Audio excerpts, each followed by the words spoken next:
Hello students, आप सभी का हमारे इस यूट्यूब चैनल में स्वागत है। स्टूडेंट्स, हम इंट्रोडक्टरी स्टैटिक्स फॉर इकोनॉमिक्स का पेपर सॉल्व कर रहे थे और क्वेश्चन नंबर 6A पे हम पहुंच चुके हैं। क्वेश्चन नंबर 6A है हमारे पास। In a batch of 10 of products there are three are known to be defective, and 3 जो है उसमें डिफेक्टिव है। A sample random size of 3 is drawn from the batch of 3 products of these products। ठीक है। Find the PMA probability mass function निकालना है and the CDF of the random variable x, जहाँ पे x जो है basically क्या है, number of defective item in the sample. ठीक है स्टूडेंट्स, तो अब इस क्वेश्चन को सॉल्व करना चालू करते हैं। ठीक है, तो सॉल्यूशन बेसिकली अगर हम बात करें तो यहाँ पे हमारे पास गिवन है, given 10 in a product of 10 3 are defective। ठीक है, 3 डिफेक्टिव है। सैम्पल साइज जो है वो है हमारे पास, सैम्पल साइज इक्वल टू भी 3 है। ठीक है, सैम्पल साइज इक्वल टू 3 है। ठीक है स्टूडेंट्स, अब हमें निकालना है कि बेसिकली सैम्पल साइज 3 है, तो अब हमें डिस्ट्रीब्यूशन निकालना है। ठीक है, तो बेसिकली ये हाइपर ज्योमेट्रिक डिस्ट्रीब्यूशन हो गया ना। तो hypergeometric distribution, hypergeometric distribution क्या कहता है हमारे पास कि अगर हमारे पास P probability of x equal to k time, ठीक है, यानी 1 अगर k इक्वल टू 0 है तो 0 डिफेक्टिव होने की प्रोबेबिलिटी 3 में से। ठीक है, अगर 1 है तो 1 होने की प्रोबेबिलिटी इस तरह से। ठीक है, तो ये हो जाएगा 3 जो कि सैम्पल साइज है एंड k 3ck। ठीक है, एंड रिमेनिंग कितने जो नहीं है, बेसिकली 7 में 7 छोड़े थे ना हमने उसमें से, तो 7 एंड 3 माइनस k। ठीक है, अपॉन टोटल पॉसिबिलिटी 10c3। ठीक है, तो ये हो गया स्टूडेंट्स। अब हमारे पास 4k इक्वल टू 0 यानी नो डिफेक्टिव, नो डिफेक्टिव। ठीक है, तो यहाँ से 4k इक्वल टू 0 निकालें तो p x इक्वल टू 0। ठीक है, ये हो जाएगा हमारे पास 3c0 बेसिकली। ठीक है, एंड 7c3, अभी ये c3 कॉम्बिनेशन होते हैं। ठीक है, ये हो जाएगा 7c3 अपॉन 10 3।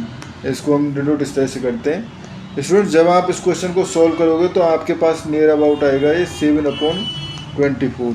ठीक है, विच इज नियरली अबाउट 0.2917। ठीक है, similarly P X equal to 1 जब आप सॉल्व करोगे तो 3 1 and 7 2, 3c1 and 7c2 and 10c3। ठीक है, और जब इसको आप सॉल्व करोगे, क्योंकि आपके पास कैलकुलेटर अलाउ होता है, तो 0.525 आ जाएगा नियर अबाउट। ठीक है, एंड 4k इक्वल टू 2, तो ये हो जाएगा 3 2 7 1 एंड 10c3।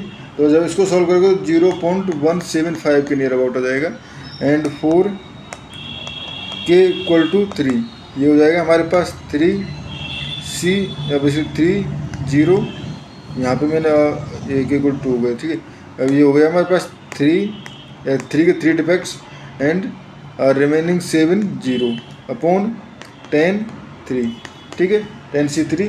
इसको सॉल्व करोगे तो ये आपका आ जाएगा नियर अबाउट 0.0083। ठीक है स्टूडेंट्स, ये हो जाएगा। अब अगर मैं यहाँ पे पहले प्रोबेबिलिटी मास फंक्शन लिखना चाहूँ तो ये हो जाएगा p x equal to x या k। ठीक है, इक्वल टू, ये हो जाएगा हमारे पास, देखो ये हो जाएगा, पहला था हमारे पास कितना 0.2917। ठीक है, 0.2917। ठीक है, एफ के इक्वल टू 0। ठीक है, उसके बाद सेकंड था 0.525, तो 0.525 एफ के इक्वल टू 1। ठीक है, उसके बाद 0.175 के इक्वल टू 2 एंड 0.083 इफ के इक्वल टू 3 एंड 0 अदरवाइज। ठीक है, अब स्टूडेंट्स इसका हम, ये तो हो गया प्रोबेबिलिटी मास फंक्शन है, प्रोबेबिलिटी डेंसिटी फंक्शन। अब CDF कम्युलेटिव डिस्ट्रीब्यूशन फंक्शन अगर हम लिखना चाहें तो ये किस तरह से लिख सकते हैं, ये देखो ये हो जाएगा हमारे पास बेसिकली, इसको हम FX से डिनोट करते हैं, कैपिटल FX से। ठीक है, तो ये हो जाएगा 0 इफ़ अगर हम बात करें x लेस देन 0 के लिए।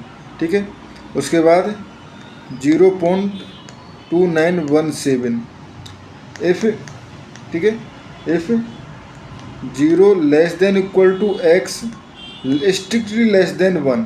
ठीक है, उसके बाद 0.525 if 1 less than equal to x strictly less than 2। ठीक है, उसके बाद सॉरी ये दोनों टर्म ऐड हो जानी है, 0.2957 प्लस 5217। ठीक है, तो इसको जब आप ऐड करोगे तो ये आपका नियर अबाउट, फ्रेंड्स मैं एक सेकंड ऐड कर लेता हूँ इसको, तो कैलकुलेटर, ये आ जाएगा 0.52917 प्लस 525, 0.525 ना, 0.525। ठीक है, तो ये आ जाएगा आपका, इसको मिटाया जाए, ये आ जाएगा आपका 0.8167, 0.8167। ठीक है, ये हो जाएगा। उसके बाद नेक्स्ट टर्म में ये वाला टर्म भी ऐड हो जाएगा। ठीक है, यानी प्लस 0.175 कर लें तो ये हो जाएगा हमारे पास plus 0.175,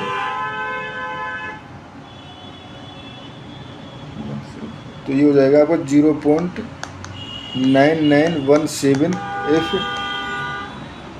2 less than equal to x less than 3। ठीक है, एंड ये हो गया 1 इफ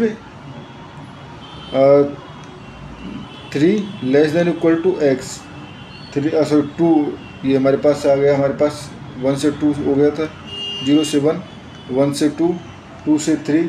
ठीक है, एंड ये हो जाएगा हमारे पास x is basically greater than equal to 3। अब ये हो जाएगा x greater than equal to 3 के लिए, तो x greater than equal to 3 के लिए ये टर्म रहेगा CDF हमारे पास 1। ठीक है स्टूडेंट्स, तो ये हमारे पास इसका CDF आ गया। इस क्वेश्चन में हमें इतना ही करना था स्टूडेंट्स, थैंक यू।